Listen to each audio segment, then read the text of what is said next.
The den held the night like a lung holds smoke. Jarek sat with his back to the wall and counted the slow cooling of the lamp. 7 rings turned under his ribs, each with its own stubborn rhythm. They scraped less since the wire training and the iron pool, but every breath still carried a rasp. The hunger paced the edge of his thoughts. It did not taunt. It waited. Waiting was worse. Varric worked at the bench with a file and a patience that made the air steadier.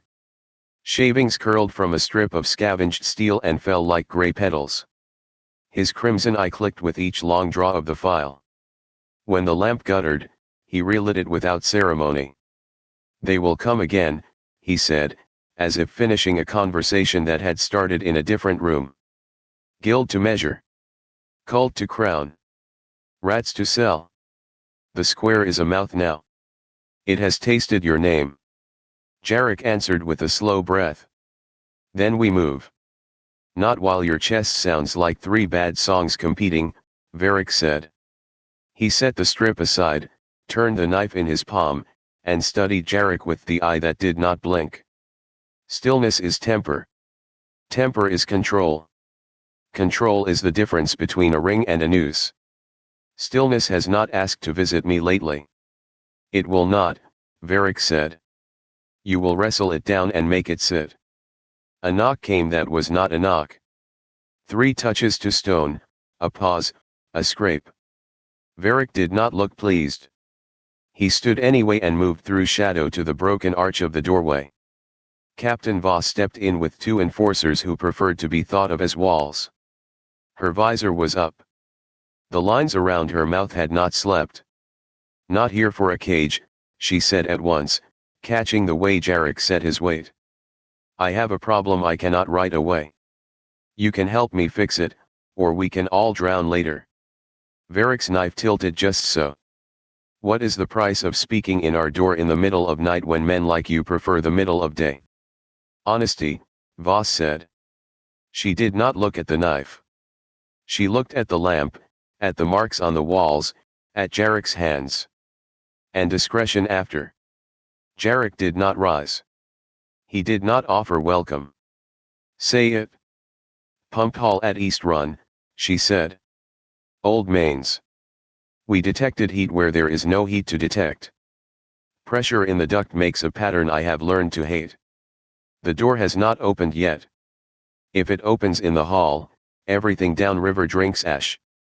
"Children first," Varric said softly, almost to himself.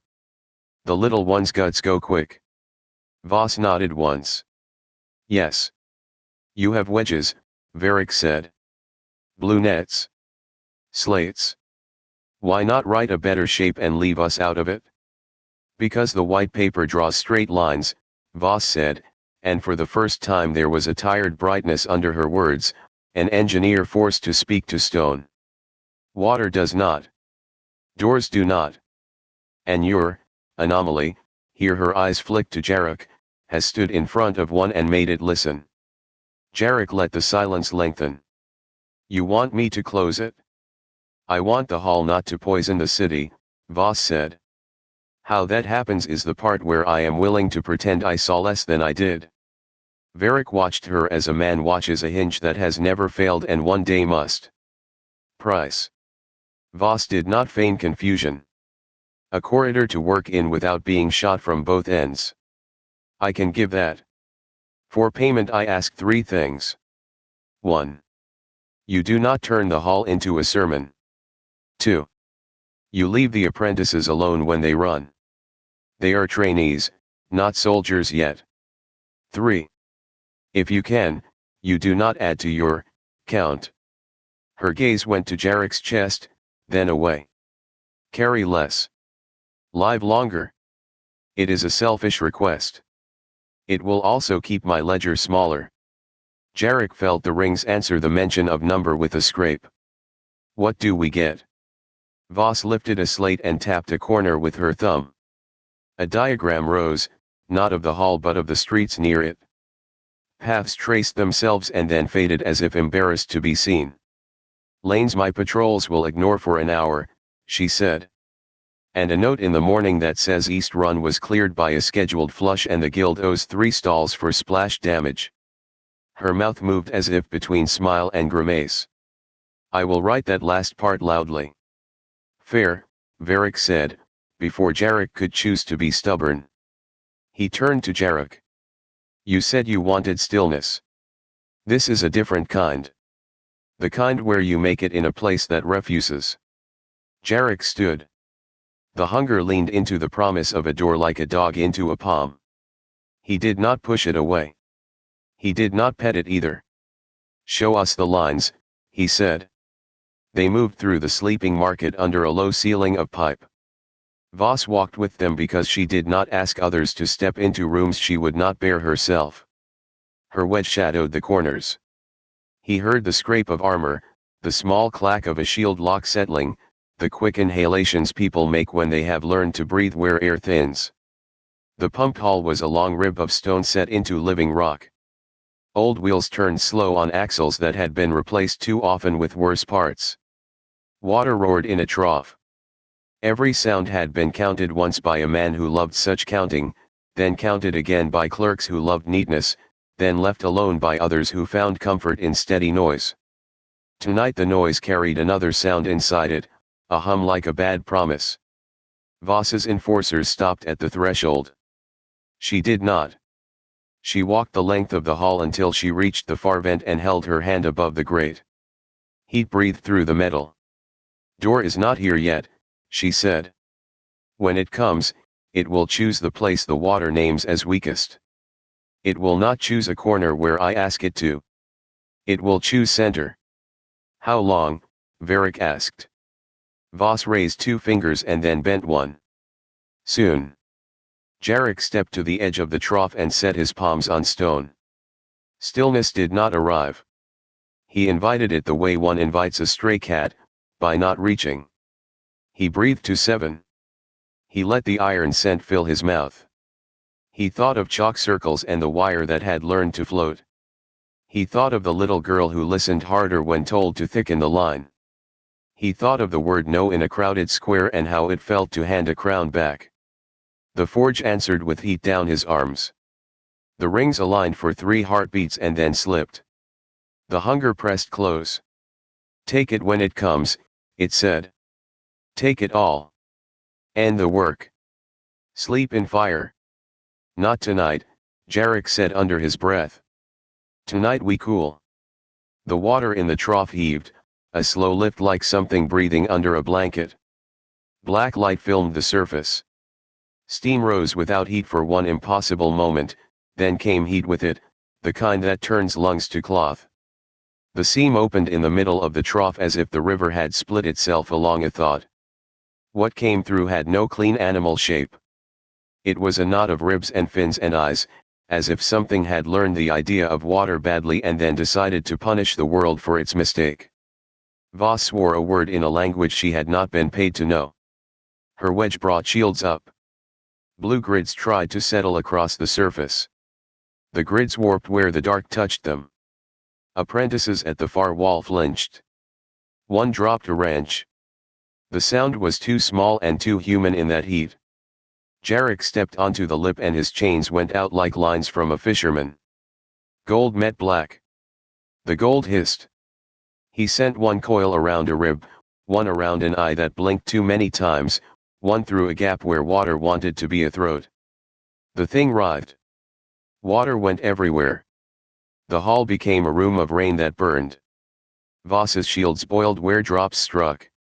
Hold, Varric said, though Jarek had not asked for the word. He said it anyway. Words make rooms steadier sometimes by reminding them they have doors. The soul inside the thing did not feel like flame. It felt like pressure and direction, a current that wanted to take and not to arrive. Jarek could draw it. He knew the motion now too well. He could make it a ring and number himself 8. The hunger leaned, eager. The rings under his ribs tilted to make a place. He did not pull. He changed his hands. He called the small ring he had learned to keep near his skin. He set it not in his chest but on the chains, A thin bright circle that turned the way a craftsman turns a file along an edge to soften without dulling. He rubbed the current along that circle. He did it again. He did it until sparks came not as light but as notes in his bones. If you want us to keep making more stories like this, don't forget to like this video and subscribe to Azure Inkblade. Now, back to the chapter. Temper, he told the thing. Cool. Find a slower shape. The creature fought. The hall stank of cooked iron. Apprentices coughed behind shields. Voss's voice clipped out placements and corrections like a woman moving stones on a board she had memorized in the dark. Varric's knife found seams in water, which should not be possible, and made them wider by stubbornness. The current bucked. Jarek rode it the way men ride bad nights. Breathe. 7. Think of the pear cellar. Think of chalk. Think of a child's ring growing thicker at the elbow. Think of the wire floating not because it was strong but because it knew where to be light. Breathe. The thing shrank without losing its fury. Then it shrank again. The seam narrowed with it. The hull held.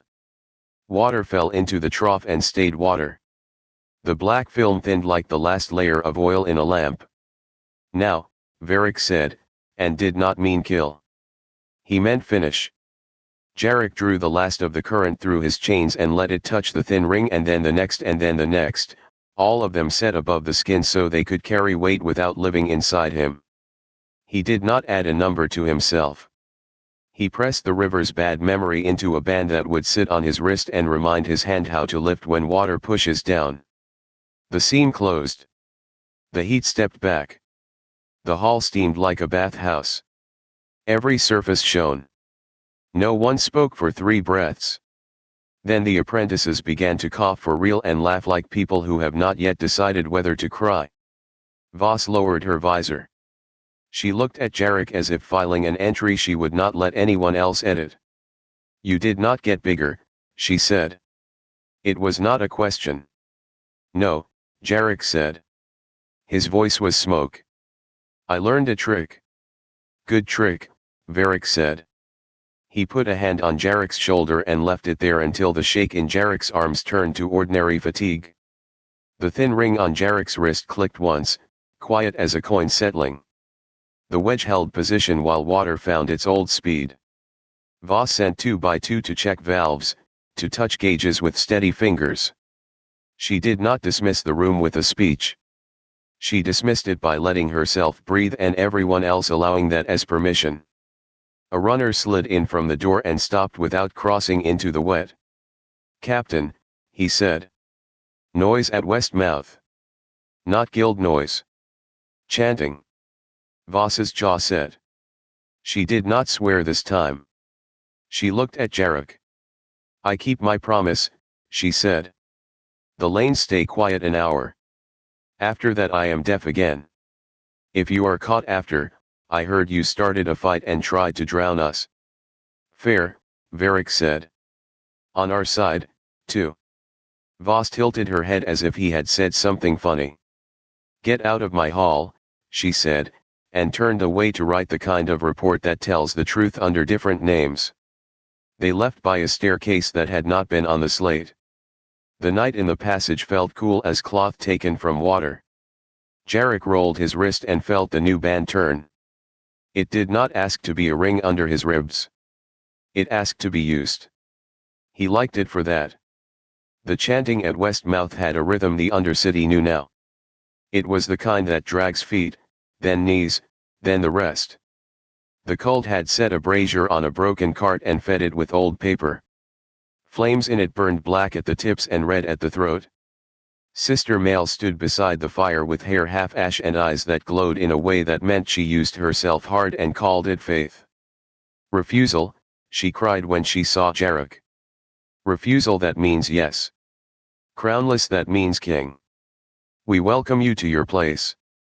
Crowds inched closer, the way people edge toward heat on a cold morning. Gangs hung back to see who would own the moment.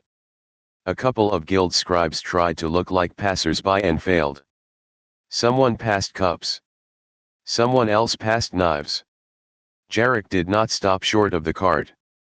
He walked up to the brazier, set his hand over it, and felt the heat lift to greet him like a dog that has learned a trick you did not teach it and wants praise. The hunger stretched, amused. This is our kind of fire. It knows how to speak. He spoke first. No. It was not a whisper. It was not a shout. It was the word he had used on the crown, on the door, in the hall. Male laughed as if she had expected nothing else. Each no is a yes to the right fire, she said. Take it, crownless. Lead. Varric's knife flickered in the corner of Jarek's eye. He did not have to look to know it had frightened 3 men into believing they had chosen discretion of their own will. The thin ring on Jarek's wrist warmed a measure. I am not your proof, Jarek said to Male. I am not your sermon. I will close doors because people breathe behind them. If you want to call that your God, he should pay you better. Murmurs rippled. A gang lieutenant smirked until the man behind him noticed Voss's wedge turning a corner 2 streets away and decided smirking was a luxury. Male's smile thinned. You speak like a clerk, she said. You are a tower pretending to be a stall. Jarek lifted his hand from the brazier. He could have called chains. He did not. He turned his wrist and let the thin ring catch the light. You tried to put a crown on me. I built a tool instead. Tools make thrones, she said. Not tonight, he said. For a long breath, the whole mouth of the Undercity felt like a wire drawn tight from one wall to the other. Then a boy with dust on his nose and no sense of history stepped too close to the brazier and cinched his sleeve. He yelped. His mother pulled him back and smacked his head lightly with a hand that would kill for him. The wire slackened because life always does that to speeches. Male looked at the boy, at the mother, at Jarek. You will come around, she said. When the city decides to burn, you will decide to call it calling. No, Jarek said again, because sometimes you place a stone twice to make a path hold. She took the brazier and the cart and her people and left with the pride of a woman who gets to write the story for an audience she chooses. The gangs drifted, pretending they had been a rumor. The scribes tried to become corners. Voss did not come closer. She did not need to. She had seen enough and owed him nothing that could be written. Varric let the knife go home. Price, he said when they were alone at the bend. What did Refusal cost tonight? Jarek flexed his hand and watched the band turn above his skin. The rings inside his chest sat in a new arrangement, not settled, not scraping so much. 2 hours of shaking, he said. Breath that tastes like pumps. A debt to Voss. A note in a priest's pocket with my name on it. And what did it buy? He thought of water not poisoning a morning. He thought of apprentices who would sleep because they had watched a river decide to be less cruel. He thought of the way the crowd had looked at a tool and not a crown for once. Room, he said. A little more of it? Varric's eye clicked softer than usual. Spend it wisely. They reached the den as the lamp's last inch gave up pretending to be wax and became memory. Jarek sat on the floor. He lifted the band to his ear and listened as if it were a seashell. It made no sound. He heard it anyway. The hunger settled on its haunches like a dog in a doorway. You will have to feed me, it said. We are not done arguing. Tomorrow, Jarek said. The hunger tilted its head, which could be a nod. The 7 rings turned once in a rhythm that did not hurt. He did not trust it to last. He took it anyway. He slept. Not the sleep of men who win. The sleep of men who owe. He woke to the scent of bread that had remembered to be kind. Varric was already awake because predators and wards alike do their work before dawn. Voss's slate lay on the bench where no one had put it. It carried 3 lines. East run cleared. Stalls paid. An hour lost to recalibration. Beneath, there was a name that was not hers and which he recognized as a thing she did to balance the weight the world had put on the other side of her table. Price paid, Varric said. For now, Jarek said. A child's chalk circle had been redrawn outside the den during the night. It was thicker at the elbow. Someone had listened. Someone had learned. That was a kind of crown he could stand under without hating himself. He touched the band once, then let his hand fall. The city shifted on its feet and waited for its next breath. Jarek took his, and in the little space he had bought from Flood and Fire, he did not bow. He planned.